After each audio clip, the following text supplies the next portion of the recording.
Hello বন্ধুরা, সবাইকে অনেক অনেক ভালোবাসা। আজকে আমি নিয়ে এসেছি এগ বিরিয়ানির রেসিপিটা। খুবই সহজ, যেন বিরিয়ানি মশলা ছাড়া বিরিয়ানি বানানোটাও খুব সহজ। যারা বলেন বিরিয়ানি ছাড়া মশলা ছাড়া বিরিয়ানি ভালো লাগে না, তাদের জন্য আমার এই রেসিপিটা জরুর দেখুন, লাইক করুন, সাবস্ক্রাইব করুন এবং খুব খুব ভালোবাসা দিন। তার সাথে সাথে দেখুন আমার মেয়েটাকে নিয়ে কেমন আমি রান্না করতে করতেও খেলা করি।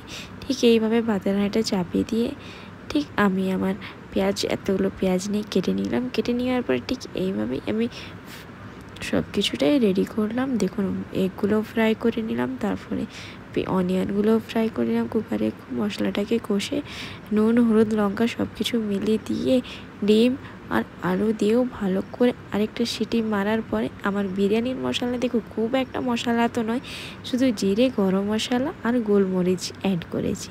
এছাড়া মশলার মধ্যে আর স্পেশাল কিছুই না।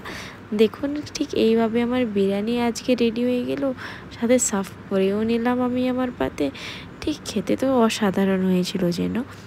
তাই বলছি, যারা বলেন বিরিয়ানি মশলা ছাড়া বিরিয়ানি খেতে ভালো লাগে না, বিরিয়ানি বানাতে তো অনেক মশলা লাগে, তার জন্য আজকে আমি একটা ছোট্ট ব্লগে এই ভিডিওটা আপনাদের কাছে শেয়ার করছি। কোনো কিছু মশলা আমি অ্যাড করিনি, সব আপনারা দেখলেন। দেখুন আমার বিরিয়ানিটা রেডি হয়ে গেলো, আর সত্যি খেতে যেন খুব সুস্বাদু ছিল।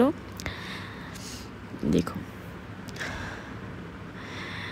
বিরিয়ানি খান। কখনো কখনো বাড়ির এক খাবার খেতে পছন্দ করি না, তাই মাঝে মাঝে কিছু খাবার খেতে বানাতেই থাকি।